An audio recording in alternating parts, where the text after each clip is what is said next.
안녕하세요. 책한민국입니다. 오늘 소개할 책은 50. 나는 재미있게 살기로 했다. 지은이는 이서원.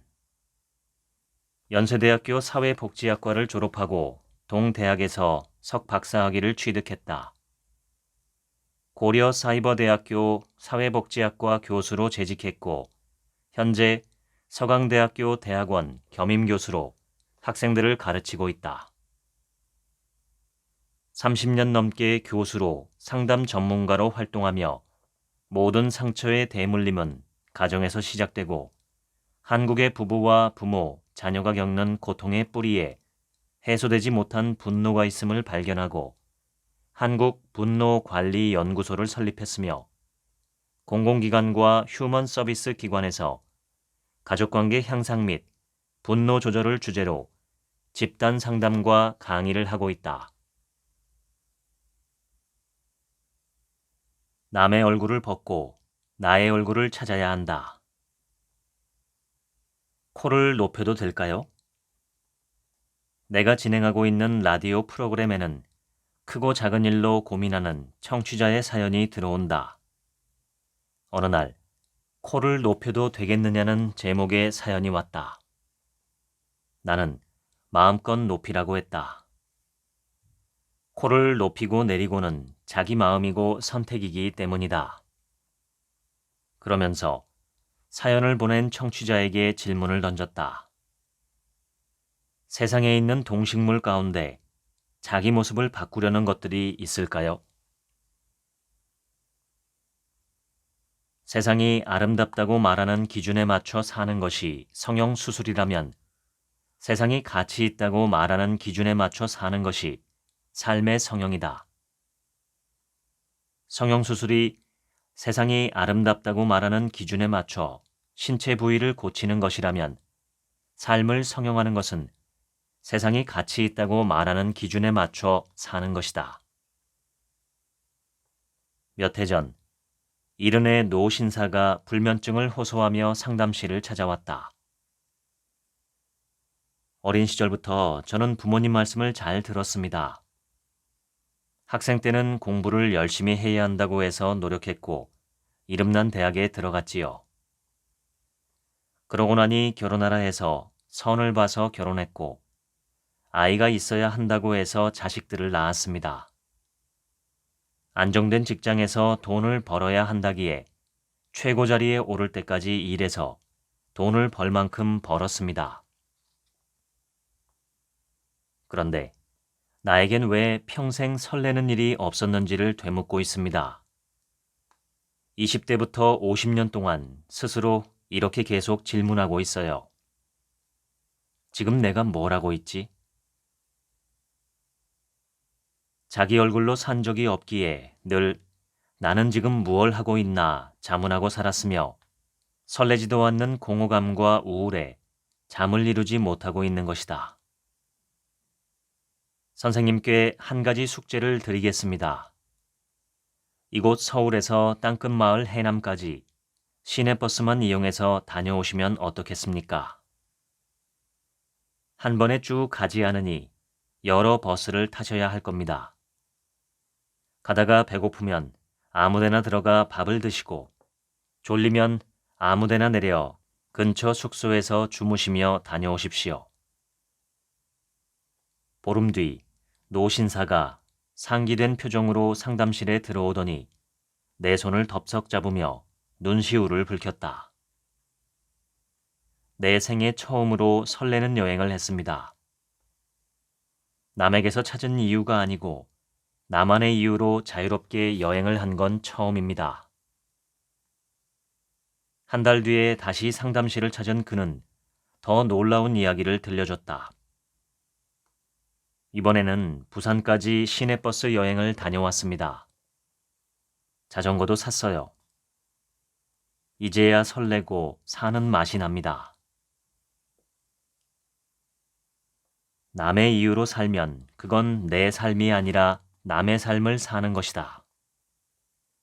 남의 삶을 살면 세상의 기준으로는 잘 사는 것처럼 보여도 끝내 공허함과 울적함이 찾아온다. 나의 삶은 세상의 기준으로는 못 사는 것처럼 보여도 나답게 살아왔기에 후회가 없고 충만하다. 내가 남의 얼굴이 아닌 나의 얼굴이 되어 사는 삶은 설렘과 두근거림의 연속이다. 남의 얼굴은 재미없다. 이 세상에서 재미있는 건 내 얼굴뿐이다. 인생은 몸과 마음이 이어달리기를 한다고 생각한다. 50이 되면 여태껏 열심히 달린 몸이 다음 주자인 마음에게 바통을 넘겨준다. 이제는 마음이 달릴 차례다. 이전에는 몸의 건강으로 생명을 유지했다면 지금부터는 마음의 건강으로 살아야 한다. 마음의 건강을 두 글자로 줄이면 지혜다. 지혜란 어려운 일이 생길 때 가장 적절한 방법을 생각해내는 능력이다. 지혜가 생기면 어떤 일이 일어나도 크게 놀라지 않는다. 좋은 일에도 과하게 기뻐하지 않는다. 나쁜 일에도 지나치게 낙담하지 않는다. 시간이 지나면 어쨌든 해결될 것이고 삶에 필요한 배움 하나를 건질 것이기 때문이다. 지난 세월, 몸이 주인이고 마음이 시중을 드는 시간이었다면 이제는 마음이 주인이고 몸이 시중을 드는 시간이다. 몸이 주인이 되는 시기에 중요한 감정은 즐거움이다. 마음이 주인이 되는 시기의 감정은 잔잔함이다. 50 이전에는 무슨 일이 생겨야 즐겁지만 50 이후에는 무슨 일이 생기지 않아야 편안하다. 빨리 가던 걸음을 천천히 간다. 삶이 온전해지려면 50 이전에는 즐거워야 하고 이후에는 화평해야 한다. 몸의 시대가 저물고 마음의 시대가 열린다고 50을 해석하면 50은 눈부시게 아름다운 숫자다. 인생 2막에서 가슴 설레는 삶을 살 것인가, 약해지는 몸을 한탄하며 살 것인가는 각자의 선택에 달려있다. 어느 은행 지점장이 퇴직한 지 얼마 되지 않아 이제 내가 할 수 있는 일이 무엇일까 고민에 빠졌다. 지점장으로 있을 때는 내가 세상에서 제일 똑똑하고 잘난 줄 알았는데 막상 은행 일을 그만두니 할 수 있는 게 아무것도 없었다. 고민 끝에 발견한 일은 운전이었다. 회사 택시를 거쳐 개인 택시로 운전을 시작한 지 10년이 흘렀다. 운전하며 비로소 은행 안에서만 보던 세상과는 다른 세상이 보이기 시작했다. 지점장으로 있을 때보다 운전사로 일할 때 훨씬 즐겁고 재미있었다. 연금이 있어 노후 자금을 크게 걱정하지 않아도 되었기에 아내와 개인 택시로 여행도 다녔다. 퇴직한 친구들과 가끔 술자리를 가지면 은행장을 하던 사람이 운전이 뭐냐며 핀잔을 주는 경우도 있었다. 그러나 세상 일에 귀하고 천한 것이 어디 있단 말인가. 대개 그렇게 말하는 사람에게는 퇴직이 곧 은퇴이며 그들은 자기 분야를 벗어나면 무료함과 권태, 우울을 겪는 경우가 많았다. 이렇게 생각하자 친구가 안 됐다는 생각이 들기도 했다. 우리 인생에서 가장 좋은 때는 해야만 하는 일에서 퇴직한 후 하고 싶은 일을 시간 가는 줄 모르고 할 때다. 이제는 더 이상 남의 일을 하지 않고 남의 말을 듣지 않아도 되는 황금기에 당도한 것이다. 그것을 누리느냐 누리지 못하느냐는 일에 대해 얼마나 열린 시선을 가지고 있느냐의 여부로 정해진다. 일에 대해 닫힌 시선은 자신이 해온 일만 일이라고 생각하는 것, 자신이 못하는 것은 시작할 엄두도 내지 않는 것, 일에는 귀천이 있다고 여기는 것이다. 이와 반대로 해보지 않은 일, 하고 싶은 일, 서툰 일에 흥미를 가지고 도전하는 것은 일에 대해 열린 시선이다. 세상은 넓고 할 일은 많다. 스스로 할 일이 없다고 여길 뿐이다. 나 또한 한 번도 은퇴를 생각한 적이 없다. 일의 종류만 바뀔 뿐이라고 생각한다. 교수에서 시간 강사로, 작가로, 방송인으로, 프로그램 기획자로 바뀌었다. 그 가운데 돈이 되어 수입이 들어오는 일은 별로 없다. 그래서 부담이 없이 일을 시작하고 언제든 접을 수 있다. 이런저런 일들에서 소소하게 들어오는 돈을 합하면 먹고 살 만한 돈이 되니 신기하다. 안타깝게도 우리는 돈과 명예를 얻을 수 없는 일을 쓸데없는 짓이라고 폄하하는 사회에서 자랐다. 그러다 보니 자꾸 그런 자리가 없나 기웃거리게 된다. 그런데 그런 자리는 잘 없을 뿐만 아니라 있다 해도 경쟁자가 무척 많아서 선택받기도 어렵다. 하지만 세상이 가치를 부여하는 쓸데있는 일만 일이라고 생각하는 마음에서 벗어날 수 있다면 내가 할 수 있는 일이 우박 쏟아지듯 후두둑 쏟아지기 시작한다. 무엇이든 할 수 있기 때문이다. 은퇴라는 생각에서 은퇴하는 순간 제2의 삶이 환하게 시작된다. 퇴직은 있지만 은퇴란 없다. 나는 30이 넘을 때부터 습관적으로 3가지 질문을 던지고 그 질문에 대한 답이 만족스럽지 않을 때 환경을 바꾸어 왔다. 3가지 질문은 이게 내가 원하는 삶인가?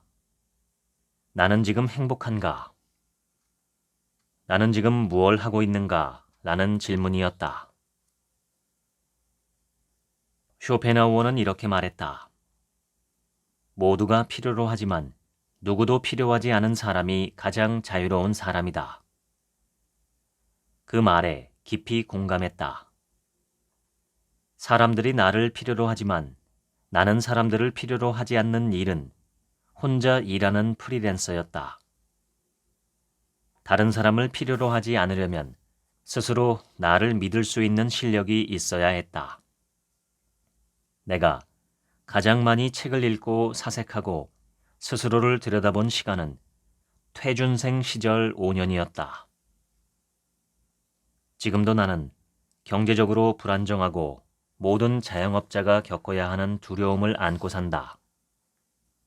하지만 한순간도 교수직을 그만둔 것을 아쉬워하거나 후회하지 않는다. 사람을 설계할 때 조물주는 다른 건 다 진리지만 자기 자신만은 질리지 않도록 설계했음이 분명하다.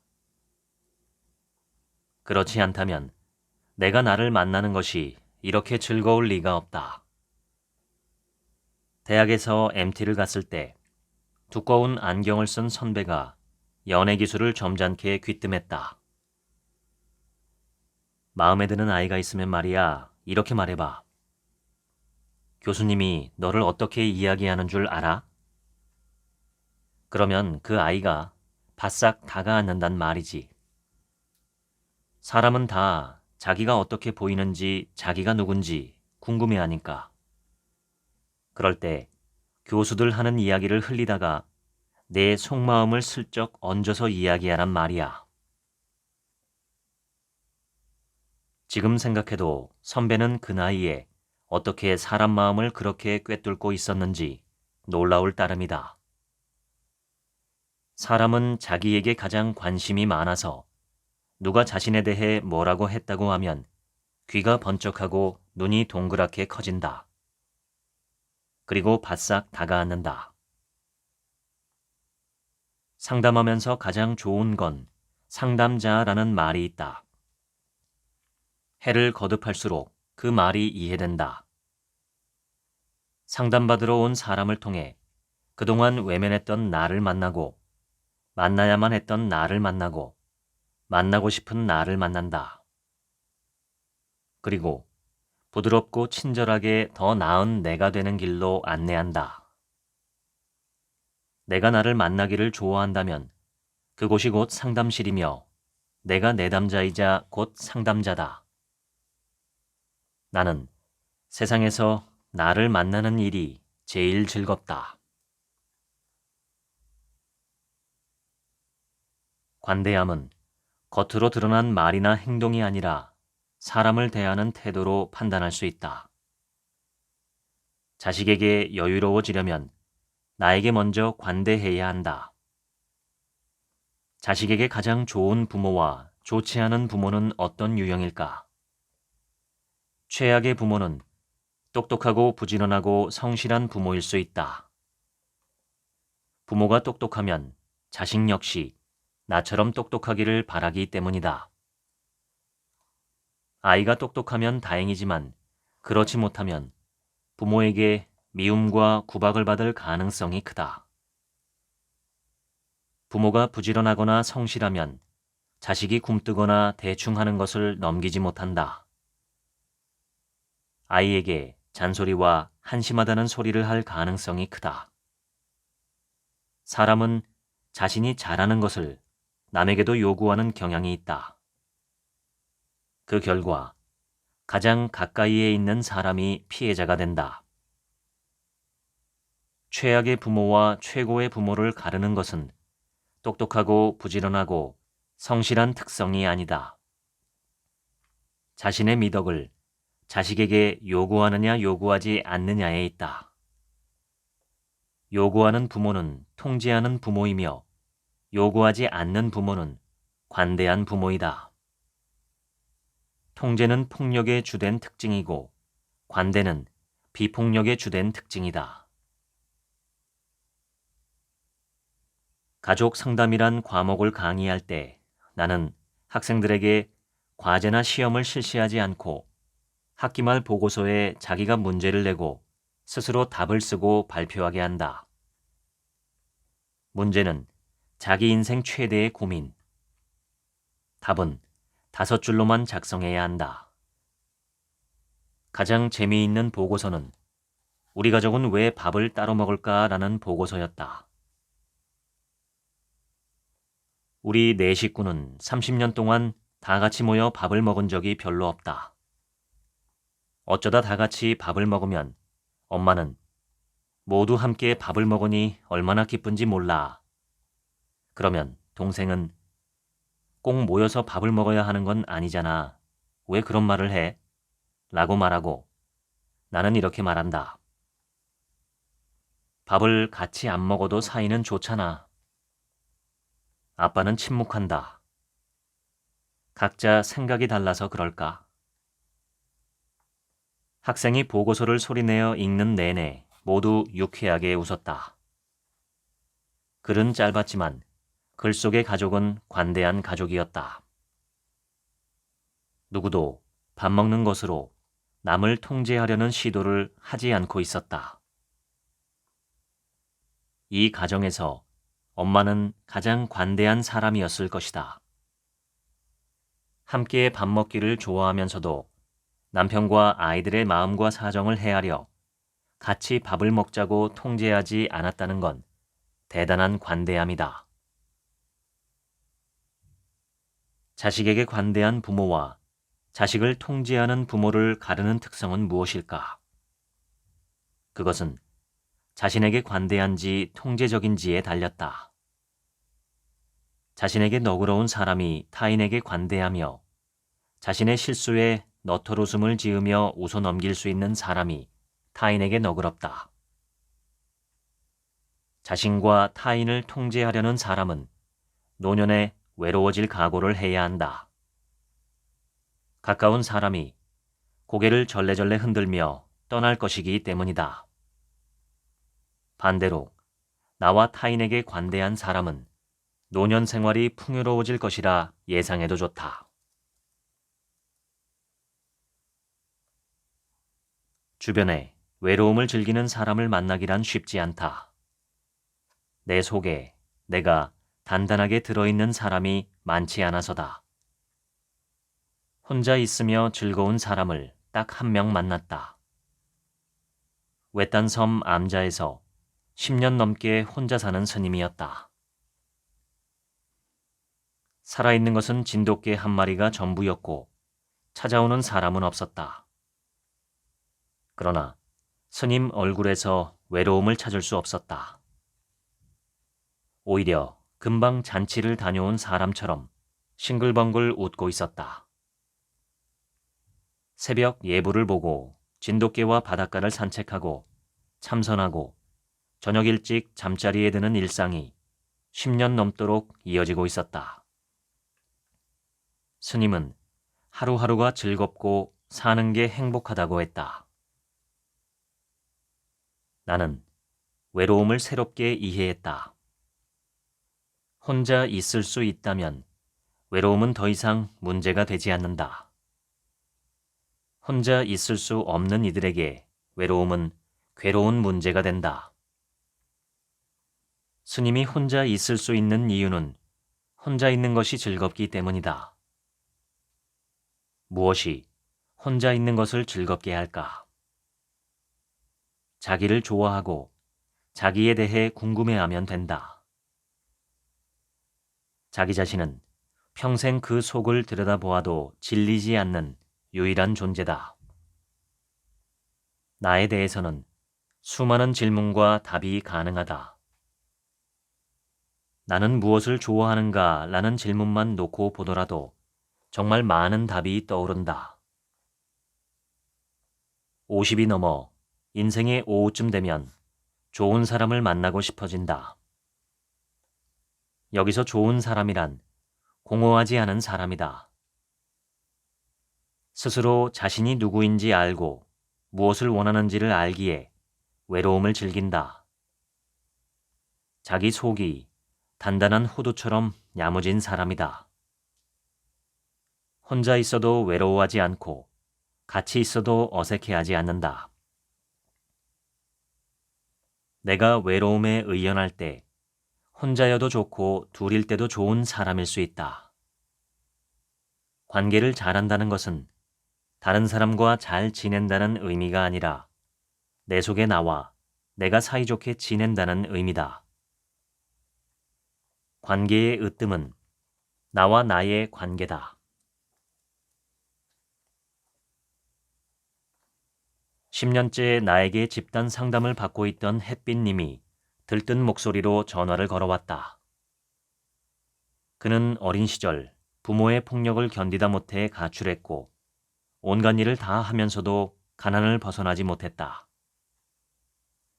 어른이 되어 가정을 이뤘으나 이혼하고 어린 남매 둘을 혼자 키우고 있는데 직장도 잘 구해지지 않아 어려움을 겪고 있었다. 오래전부터 우울증을 앓았고 여러 차례 자살 시도를 해서 아동보호 전문 기관을 통해서 무료로 상담을 받고 있었다. 연구실로 싱글거리며 들어온 햇빛은 앉자마자 이야기를 시작했다. 너무 좋은 일이 있어서 왔어요. 저 슬프면 울어요. 그리고 기쁘면 웃어요. 교수님, 태어나서 처음이에요. 저는요, 슬퍼도 눈물이 안 나왔어요. 기뻐도 웃음이 안 나오고요. 평생 그렇게 살았지요. 그런데 요즘 슬프면 눈물이 나고 기분이 좋으면 웃어요. 벌써 이런 지 2달이 넘었어요. 제가 교수님에게 집단 상담을 10년 동안 받았잖아요. 개인 상담은 더 오래 받았거든요. 500번이 넘어요. 상담해준 교수님들만 5분이 넘어요. 안 그러면 죽을 것 같았거든요. 순간 젓가락으로 집어든 삼겹살을 먹을 수 없었다. 죽을 것 같았거든요. 라는 말이 걸려 목젖이 파르르 떨렸다. 500번 넘게 개인 상담을 하고 10년간 꼬박꼬박 같은 사람들과 집단 상담까지 받은 후에야 그는 눈물을 흘릴 수 있게 되었고 웃음을 지을 수 있게 되었다. 사람이 변하는 속도가 이렇게 느리고 변하는 정도가 이렇게 적다. 전율이 이렇다. 지금까지 사람은 언제든 변할 수 있다고 믿고 크게 바뀔 수 있다고 믿었던 나는 그날 이후 겸손해졌다.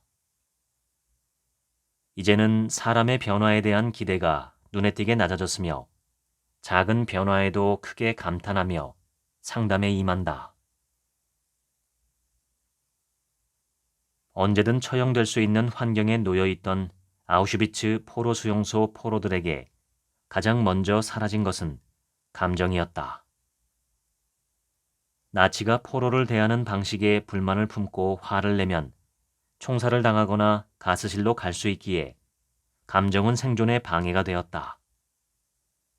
그 결과 포로들은 어떤 일에도 감정이 생기지 않는 감정 불감증 인간이 되었다. 어린 시절 무서운 부모 밑에서 자란 햇빛님과 같은 사람들도 아우슈비츠 포로와 비슷한 경험을 겪는다. 무서워도 무섭지 않은 척 해야 하고 슬퍼도 멀쩡한 척 해야 한다. 그것이 오래 지속되면 무감각한 사람이 된다. 어떤 자극에도 기뻐하거나 슬퍼하지 않는다. 햇빛님이 40년 이상 그런 세월을 보냈기에 슬퍼서 눈물이 나는 것은 그의 말처럼 이제야 보통 사람이 된 것 같은 기적이다. 살다 보면 작은 기쁨을 표현하기에는 웃음이 적절하지만 큰 기쁨을 표현하는 데는 기쁨의 눈물을 흘렸다라는 표현처럼 눈물이 적절하다. 올림픽에서 금메달을 따면 웃는 선수보다 우는 선수가 많은 까닭도 벅찬 감정처럼 큰 감정의 표현 방식은 웃음이 아니라 눈물이 적합해서다. 눈물은 큰 감정일 뿐만 아니라 가장 솔직한 감정이다. 눈물을 편하게 흘릴 수 없으면 다른 작고 소소한 감정들도 표현할 수 없다. 눈물은 감정을 회복시키는 명약이다. 중국 난징에는 마음껏 눈물을 흘릴 수 있는 눈물방이 있다고 한다. 시간당 10,000원 정도 요금을 내면 어두운 방에서 마음껏 울 수 있다. 우리나라에도 울어야 삽니다를 쓴 암 전문의 이병욱 박사는 암 환자에게 울어야 산다고 말한다. 가슴속에 맺힌 슬픔과 한을 눈물에 담아 펑펑 쏟아내야 몸 안에 독소가 배출돼 건강하게 살 수 있다는 것이다. 눈물을 중요하게 여기는 이유는 눈물을 통해 인간은 자신의 진짜 감정을 만나고 표현할 수 있기 때문이다. 감정은 인간을 가장 인간답게 만드는 요소다.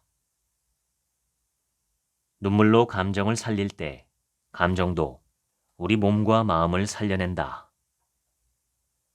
잘 울어야 잘 웃을 수 있다. 어느 해 한국에 온 지 10년 정도 되었다는 러시아 남자가 집단 상담에 참여했다. 그는 우리말로 농담까지 할 정도로 한국말이 유창했는데 다른 참가자들은 그가 하는 이야기에 귀를 기울였다. 참가한 한국 남편들을 가장 놀라게 한 것은 러시아에서는 아직도 남자가 4~5명의 아내를 둘 수 있다는 이야기였다. 한 참가자가 호기심이 가득한 얼굴로 러시아 남자에게 물었다. 러시아에 있을 때 몇 명과 결혼했어요? 러시아 남자가 웃으며 대답했다. 아저씨는 지금 한 사람도 힘들지 않으세요? 모두 박장대소하며 폭소가 터졌다. 그때 한 남자가 뒷머리를 긁적이며 자기 이야기를 털어놓았다. 나는 러시아 사람도 아닌데 아내를 5이나 두어봤어요. 남자는 지금 5번째 아내와 살고 있다고 했다. 질문이 쏟아지자 남자는 씁쓸한 표정으로 말했다. 다른 여자랑 결혼하면 달라질 줄 알았어요. 그런데 살아보니 상대가 저에게 원하는 건 다 똑같았어요. 자기 마음을 알아주고 자기만 사랑해달라는 거죠. 5명의 여자가 이 남자를 떠난 이유는 그게 안 되어서였다. 처음에는 여자가 문제라고 생각해서 다른 여자와 살면 잘 살 수 있을 거라고 생각했어요. 그런데 겪는 문제는 똑같더라고요. 곰곰이 생각해보니 정말 인정하고 싶지 않았지만 내가 문제였어요. 인정하고 사랑해주지 않은 거죠. 첫 아내에게 가장 미안한 마음이 들었다. 진작 이런 사실을 깨달았다면 자신도 상대방도 숱한 세월을 고생하지 않았을 텐데 하고 후회하고 있었다. 사람은 누구나 사랑받고 싶어 한다. 나아가 누구나 자기가 열심히 노력한 것을 인정받고 싶어 한다. 이런 속성을 알고 한 사람과 잘 지내는 사람은 여러 사람과도 잘 지낼 수 있다. 반대로 한 사람과 제대로 지내지 못하는 사람은 누구와도 제대로 지낼 수 없다. 5번이나 결혼하고도 한 번도 제대로 살지 못한 남편은 그동안 한 사람도 제대로 알지 못했다고 봐야 한다. 한 사람 속에 모든 사람이 있다. 한 사람에게 잘하는 사람이 모든 사람에게 잘할 수 있다. 상담실을 찾는 부부의 대화를 관찰해보면 대화할 때 서로를 기분 나쁘게 하는 말 습관을 가지고 있다. 서로에게 좋은 말을 하는데 인색하다. 속상하게 하는 말은 어디에서 배우지도 않았는데 귀신처럼 알아서 척척한다. 그 결과 못 살겠다, 이혼하자는 지경에 이르곤 한다. 내가 평생 말에 관해 연구하고 책도 쓰고 강연까지 하면서 살게 된 것은 어느 스님의 말 한마디 덕분이었다. 35세 박사 논문을 마무리하기 위해 경기도 어느 작은 암자에 머물렀다. 암자에 자주 오던 노 스님이 한 분 있었다. 그분이 다른 스님과 다른 점이 하나 있었는데 그것은 말이었다. 공양주 보살님이 스님들의 음식을 차려주고서 맛을 물어보면 음식이 뛰어나지 않아도 노 스님은 언제나 극찬했다. 이 맛은 하늘에서 내려온 맛이라. 노 스님은 감탄을 연발했고 그 소리에 보살님은 한껏 기분이 좋아져 스님에게 물도 정성껏 드리고 차도 좋은 것으로 내오곤 했다. 나는 속으로 이 음식이 정말 그렇게 맛있단 말인가 의문이 들곤 했다. 그러던 어느 날 보살님이 잣죽을 끓여 내놓았는데 싱겁고 맛이 없었다. 죽을 입에 넣던 노 스님이 한마디 했다. 보살님, 죽이 좀 싱겁다. 스님, 이게 다 스님 건강을 생각해서 그런 거예요. 그래, 맞아요. 보살님 말씀이 맞아요. 보살님의 반박에 노스님은 바로 인정했다. 부엌에서 보살님이 나간 후 스님은 나에게 당신의 죽을 좀 먹으라고 했다. 나는 속으로 딱 걸렸다 싶었다. 스님, 솔직히 죽이 맛이 없죠? 그동안 보살님이 만든 음식이 정말 맛있었던 게 아니었죠. 그런데 어떻게 스님은 늘 이 맛은 하늘에서 내려온 맛이라고 말씀하셨어요? 노 스님은 빙그레 웃으시며 천천히 말씀하셨다. 말하는데 돈 드나요? 스님의 말은 짧았지만 울림이 컸다. 나는 노 스님의 이야기를 듣고 난 후부터 누군가에게 대답하거나 말할 때 말하는데 돈 드나요? 하고 스님이 귓가에서 속삭이는 듯했다. 바르게 말하는 법은 수도 없이 보고 배웠지만 스님처럼 좋게 말하는 법을 제대로 배우거나 본 적이 거의 없었다. 말이 좋으면 관계도 좋을 수밖에 없고 말이 나쁘면 관계도 나쁠 수밖에 없다. 인격이 언격이고 언격이 인격이다. 말하는 것을 보면 그 사람이 쌓아온 인격이 보인다. 말은 기술이 아니라 인격이다. 상황에 따라서는 상대를 위해서 바른 말을 해야 할 때도 있지만 말하는데 돈이 드는 것도 아니니 상대를 기분 좋게 하는 말에 인색하지 않아야 다른 이들과 더 즐겁게 살아갈 수 있다. 30년 동안 관악산을 오르면서 배운 게 뭔지 아십니까? 오랫동안 등산을 하고 있다는 택시기사가 승객인 나에게 물었다. 뭔데요? 올라갈 때마다 힘들다. 기사님 이야기를 듣고 보니 그럴 것 같았다. 살아온 날들을 되돌아보니 등산뿐만 아니라 삶에서 생기는 크고 작은 어려움은 다시 겪어도 어려웠다. 기사님은 관악산을 오를 때마다 힘들고 학생들은 시험을 칠 때마다 힘들며 부부는 싸울 때마다 힘들다. 몇 해 전 미국에서 가족여행을 하다가 랍스터 파는 가게가 눈에 들어왔다. 가게에 들어가 라지 사이즈 한 마리를 주문했는데 실제로 나온 랍스터의 크기를 보고 화들짝 놀랐다. 랍스터 다리 하나가 아들 팔뚝만 했기 때문이다. 유튜브에서 랍스터가 껍질을 깨는 과정을 찾아봤다. 랍스터가 자라면서 속살이 점점 커지면 껍질이 살을 옥죄어 오는데 껍질을 어떻게든 처리하지 않으면 안 될 정도로 점점 강도가 세진다. 그때 랍스터는 먹을 것을 끊고 바다 깊이 큰 돌 아래로 들어가 몇 날 며칠이고 껍질을 깨는 데만 열중한다. 껍질이 갈라지고 깨지면 새로운 얇은 껍질이 살을 감싼다. 그 후 껍질은 단단해져 이전보다 더 큰 랍스터가 된다. 시간이 지나고 껍질이 다시 자라난 속살을 옥죄어 오면 랍스터는 똑같이 바위 밑으로 들어가 며칠 동안 껍질을 깨며 힘겹게 보낸다. 그런 과정이 반복되면서 랍스터는 점점 자라 다리 하나가 사람 팔뚝만한 크기로 자란다.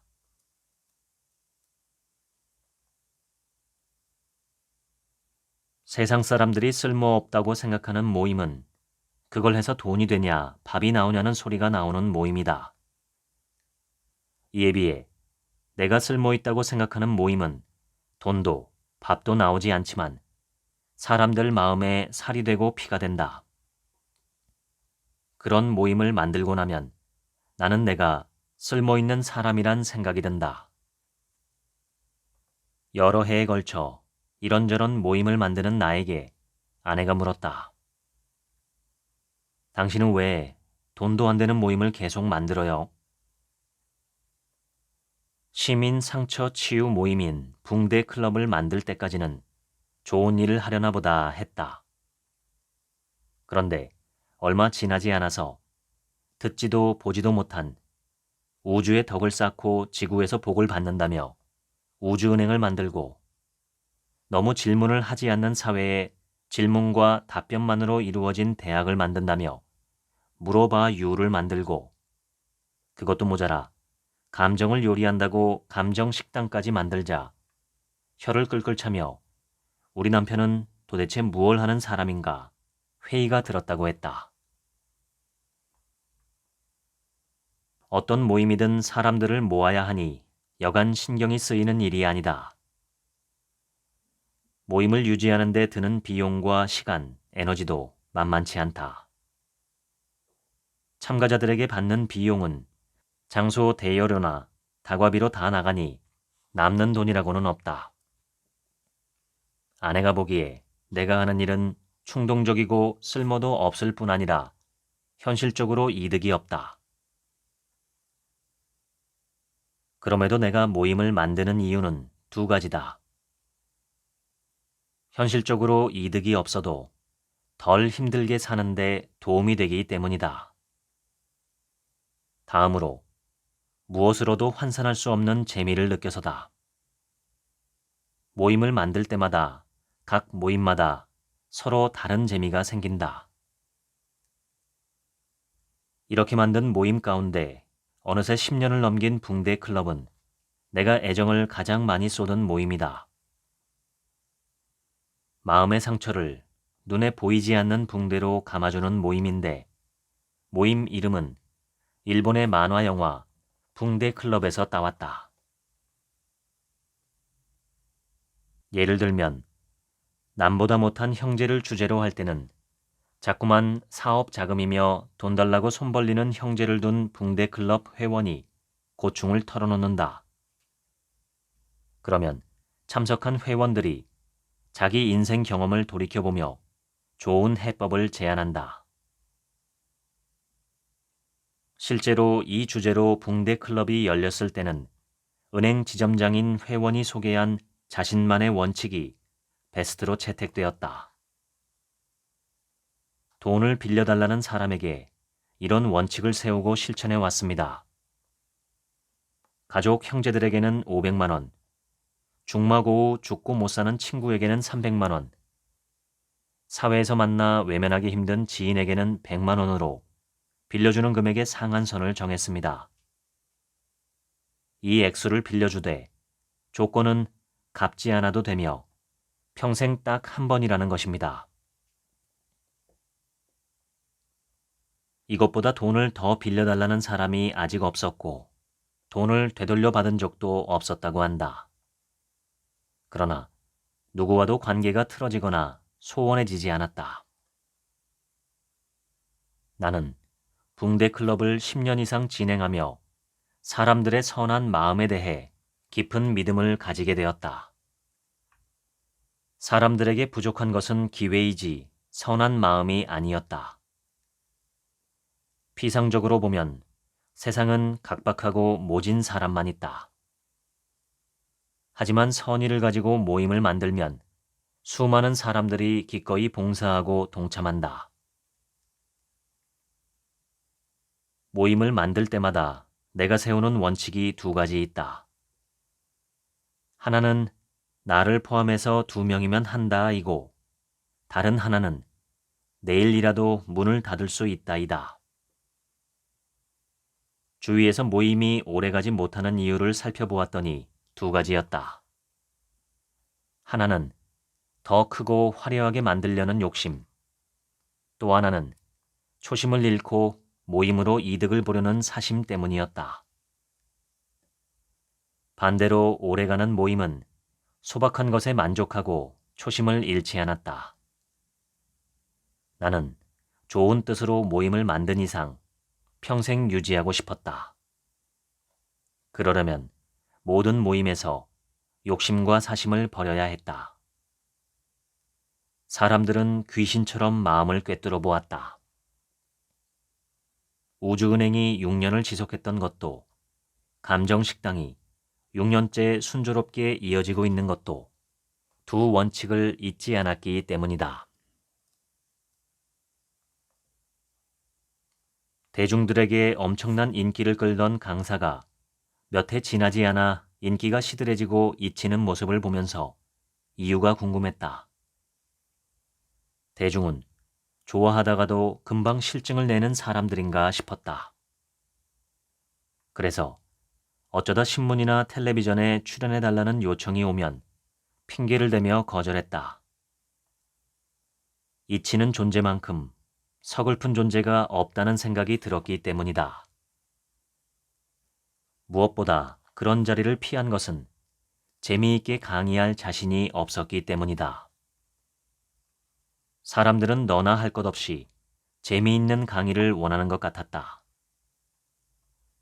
그렇게 생각하자 재미있게 강의하는 재주가 없는 나는 평생 사람들에게 알려질 일 없이 조용히 살다가 떠나겠구나 싶었다. 어느 날 스승께 인기 강사가 잊히는 까닭을 여쭤보았다. 그랬더니 전혀 생각하지 못했던 소크라테스 이야기를 난데없이 꺼내셨다. 소크라테스가 아니라서 인기가 없어지는 거야. 번개처럼 한 생각이 머리를 스치며 지나갔다. 그래, 깊이구나. 깊은 지혜는 질리지 않는구나. 수천 년 동안 인간이 고민하는 문제를 깊고 깊게 들어가 풀어낸 지혜는 세월이 아무리 흘러도 인기가 사라지지 않는다. 공자도, 아리스토텔레스도, 석가도, 예수도 인기가 떨어지지 않는다. 그것은 인간의 삶의 고통을 해소하고 해결하는 깊은 진리를 깨달아 전하기 때문이다. 내가 두려워해야 할 것은 사람들에게 잊히는 것이 아니라 잊히지 않을 만큼 깊은 내공을 가지고 있지 않다는 것이었다. 선생님에게 그 이야기를 들은 이후부터 나는 깊이를 더하는 공부를 하는 것이 내 생애의 유일한 과제임을 분명히 알았다. 가톨릭 평화방송 라디오와 텔레비전에서 출연 제의를 받았을 때 나는 더 이상 뒤로 빼지 않았다. 출연하면서 공부하는 것이 조금이라도 나를 더 깊게 만들 것임을 알았기 때문이다. 방송에 출연하면서 공부하는 양이 2배로 늘었다. 요즘 매주 가톨릭 평화방송 행복을 여는 아침 수요일 고정 패널로 상담 코너에 출연한다. 아는 척할 필요가 없다. 청취자가 귀신처럼 눈치챈다. 모른다고 겸손할 척할 필요도 없다. 역시 청취자는 안다. 딱 아는 만큼 말하면 되니 얼마나 편한지 모른다. 재미없어도 된다. 의미가 있다면 만족한다. 20년 가까이 결혼 생활을 하면서 내가 아내에게 가장 마음을 많이 쓴 것도 가장 점수를 많이 받은 것도 같은 것이었다. 그것은 말이었다. 배우자에게 말을 예쁘게 하면 사랑받는다는 것은 동서고금의 변함없는 진리라고 믿기에 아내에게 예쁘게 말하는데 많은 에너지를 써왔다. 내가 아내에게 자주 하는 문장 몇 가지가 있다. 첫 번째는 당신이니까 이 정도 하지 라는 말이다. 아내는 이 말을 아무리 많이 들어도 질려하지 않는 것 같다. 두 번째는 당신이 제일 예쁘다라는 말이다. 아내는 이 말도 지겨워하지 않는다. 세 번째는 내가 복이 많아서 당신 같은 여자를 만났지 라는 말이다. 돌아가신 장모님이 나에게 몇 번이고 하셨던 이야기는 이서방이 착하게 살았으니까 우리 딸을 만난 거야 라는 말씀이셨다. 이 세 문장을 아내에게 자주 하니 어지간한 갈등은 눈 녹듯이 사라졌다. 평소 좋은 말로 열심히 나를 기분 좋게 해줬으니 내 허물을 용서하노라 하는 아내의 말이 들리는 것만 같았다. 한 번은 친척 누나로부터 연락이 왔다.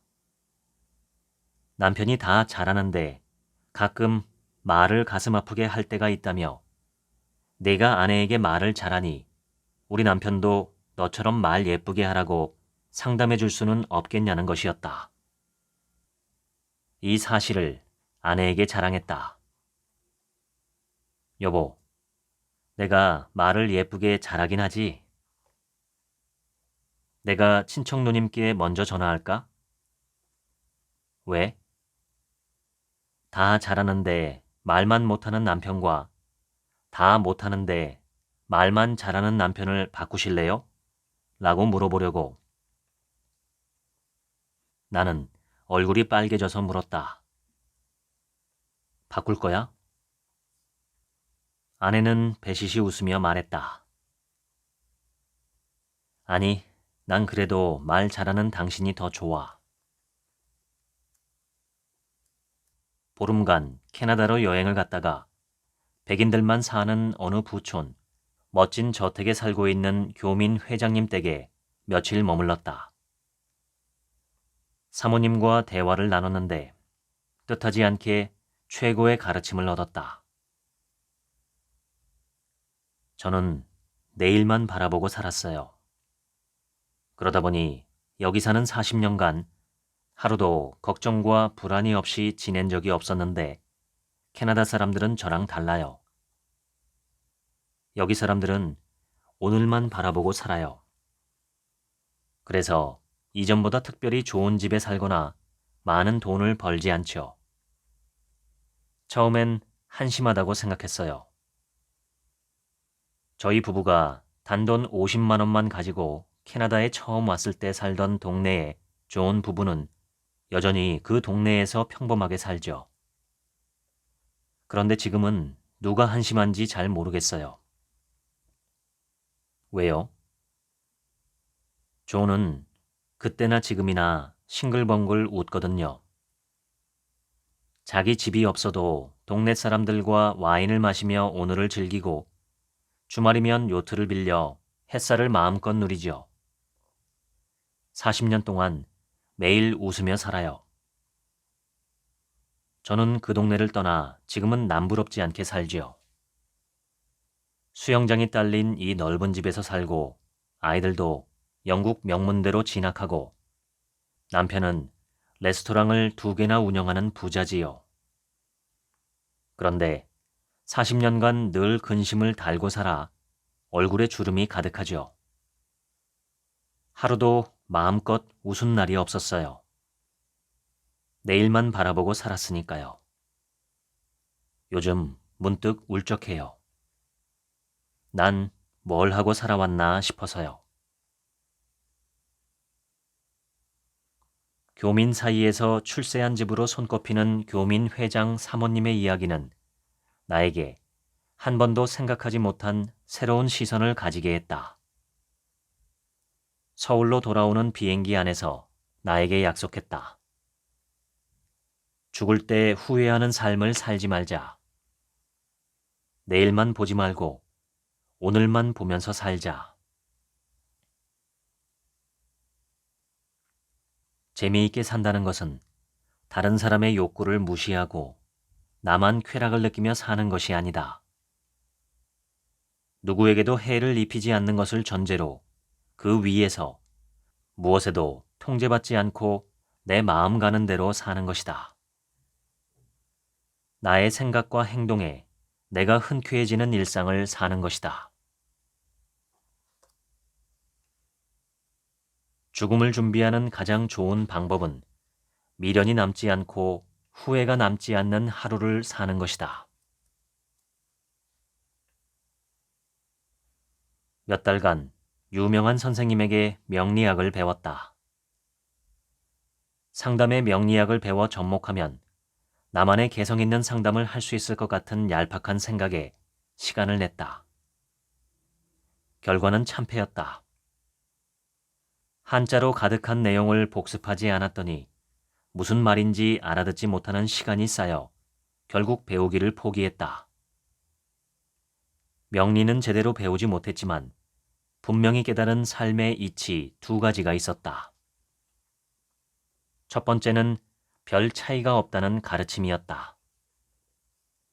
이것을 택하나 저것을 택하나 별 차이가 없다. 짜장면을 택하나 짬뽕을 택하나 별 차이가 없다.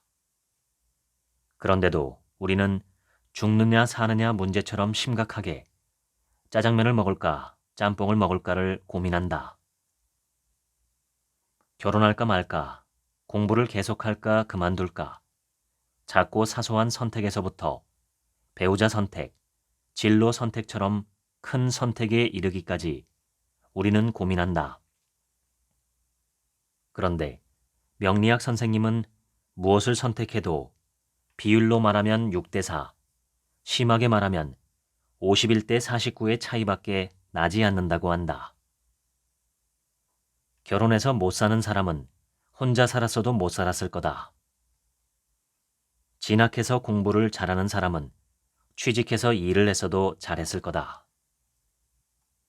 사람은 쉽게 변하지 않기 때문에 무엇을 선택해도 그리 큰 차이가 나지 않는다. 무엇을 해도 별 차이가 없다면 내가 좋아하는 것을 선택하면 된다. 선택이 아주 간단하고 쉬워졌다. 다른 하나의 이치는 사주와 팔자에 대한 가르침이다. 사주는 타고난 운명이라 바꿀 수 없다. 이에 비해 팔자는 팔자를 고친다는 말처럼 사람이 바꿀 수 있는 운명이다. 이 가운데 더 중요한 것은 사주가 아니라 팔자다. 아무리 벤츠라도 벌목하기 위해 산에 임시로 낸 길, 임도를 만나면 제속도를 내지 못한다. 사주는 좋은데 팔자가 영 시원찮아 제대로 살지 못하는 것이다. 반면 팔자를 잘 고치는 사람은 자전거 사주여도 고속도로 내리막길을 가는 팔자가 되어 시원하게 달린다. 팔자는 마음가짐이다. 착하고 좋은 마음을 내어 자신을 대하고 다른 사람을 대하면 팔자가 펴진다. 다른 사람에게 웃음을 주고 나에게도 즐거움을 주는 좋은 마음을 내면 고속도로를 내는 것과 같아 나쁜 자기 사주도 최대치가 되도록 살려준다. 명리학 선생님이 가르쳐준 두 가지 이치를 합하면 뭘 택해도 별 차이가 없지만 어떤 마음가짐으로 선택하느냐가 운명을 가르는 결정적인 차이를 가져온다는 말이다. 선한 마음으로 선택하면 뭘 택해도 좋고 악한 마음으로 선택하면 뭘 선택해도 고통스러운 일이 생긴다는 이치다. 나는 이 두 가지를 일상에 적용하는 삶을 살고자 마음을 쓰고 있다. 선택할 때는 가볍게 한다. 무엇을 선택하느냐에 대해 고민하는 시간은 줄이고 어떤 마음으로 선택할지 생각하는 시간은 길게 가진다. 가볍게 선택하면 좋겠다. 별 차이가 없기 때문이다. 내가 좋은 마음으로 좋아하는 것을 선택하고 결과를 기꺼이 책임지면 된다. 깃털처럼 가볍게 선택하며 살 것인가? 바위처럼 무겁게 선택하며 살 것인가? 이 또한 내 선택에 달려있다. 지금까지 50. 나는 재미있게 살기로 했다. 읽어드렸습니다. 지금부턴 제 얘기입니다. 인생은 마치 똑같은 산을 두고 수많은 사람들이 수많은 다른 경로로 각각 올라가는 것과 같습니다. 심신의 건강과 평화라는 산, 재미있고 의미 있는 인생이라는 산, 보람차고 뿌듯하고 자랑스러운 삶이라는 산이죠. 누구나 이 산을 오르고 싶어 합니다. 그런데 오르는 방법은 사람마다 다릅니다. 등산로가 저마다 다른 셈이죠. 누구도 다른 사람의 등산로를 지정해줄 책임도 없고 권리도 없습니다. 그런데 우리 주변엔 1번 등산로가 좋다, 2번이 좋다, 혹은 3번, 4번이 좋다, 아니다, 5번이 좋다 하고 목 놓아 외치는 사람들이 많기 때문에 올라가는 사람들은 때론 1번을 걷다가 힘들면 2번 혹은 3번, 4번으로 갈아타다가 아예 정상에 오르지 못하고 헤매다 끝나는 경우가 많습니다. 자기 등산로는 자기가 개척해야만 한다는 것이 삶의 진실입니다. 남에게 이기적인 피해를 끼치는 것이 아니라면 누구나 자신의 마음의 소리를 따라 인생을 창조해야 하는 책임과 의무를 갖고 있습니다. 태어난 인간의 권리이기도 합니다. 이 책임을 외면하면 공허한 삶, 무의미한 삶이라는 처벌을 받습니다. 그런데 대부분의 사람들은 죽을 때 자기 삶에 대해 후회를 한다고 하죠. 삶을 돌아보며 만족스러워하고 뿌듯해하는 사람은 극소수인 듯합니다. 어쩌면 인생은 짙은 안개에 뒤덮인 높은 산에 새로운 등산로를 개척하며 오르는 것과 같습니다. 한 걸음 한 걸음 아무리 조심스럽게 걸어도 길을 잃어버릴 수도 있고 벼랑 끝에 몰릴 수도 있습니다. 그럼에도 끝까지 포기하지 않는 것, 자신의 삶에 대한 책임을 놓지 않는 것, 누구도 원망하지 않고 누군가의 덕으로 편하게 가려는 시도를 하지 않는 것, 그것이 참 아름다운 인생이 아닐까 싶습니다. 그러한 삶을 살 수 있다면 죽을 때조차 행복하게 눈을 감을 수 있겠지요. 날마다 자신의 삶을 성찰하는 것이 필요한 까닭도 한 번뿐인 자신의 삶을 제대로 살아보기 위해서입니다. 세계보건기구는 몇 년 전에 65세까지를 청년이라고 규정했고 그때부터 79세까지를 중년이라고 규정했습니다. 50부터 계산하면 15년 동안 청년, 15년 동안 중년으로 사는 셈이죠. 실제로 우리 주변을 돌아보면 요즘 이렇게 활발하게 사시는 분들이 자주 눈에 띕니다. 분명 나이는 60대인데 청년처럼 팔팔하게 사시는 분들이 적지 않습니다. 길어지는 인생만큼 의미와 보람도 커지는 삶을 살아보시면 어떨까요? 더 늦기 전에 내 마음의 소리를 듣고 참된 나의 마음과 만나보시기를 권유합니다. 지금까지 책 한 민국의 하루치 생각이었습니다. 감사합니다.